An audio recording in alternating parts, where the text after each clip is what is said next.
मला असं वाटतं की बाडग्यांनी या बाबतीत बोलू नये. ज्यांनी स्वतः डोक्यावरती मुसलमानांची टोपी घातली आहे त्या बाडग्या उद्धव ठाकरेंनी माननीय मोदीजींना विचारण्याचा अधिकार संपवून बसलेले आहेत. वोट जिहादच्या माध्यमातून मस्जिदीतून फतवे काढून मतं मागणारी, मताची भीक मागणारी शिवसेना उभाटा यांनी बांगलादेशातील हिंदूंवरती बोलावं हे लज्जास्पद आहे. उद्धव ठाकरेला ते बोलायचा अधिकार नाही आहे. मला उद्धवजींना हे विचारायचं आहे, आज संध्याकाळची 6ची नमाज ते कुठे पडणार आहेत ते त्यांनी सांगावं.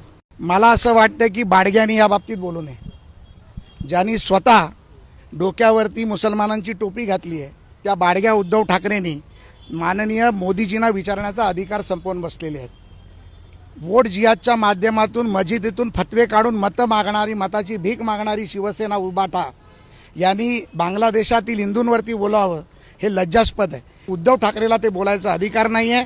मला उद्धवजींना हे विचारायचं आहे, आज संध्याकाळची 6ची नमाज ते कुठे पडणार आहेत ते त्यांनी सांगा.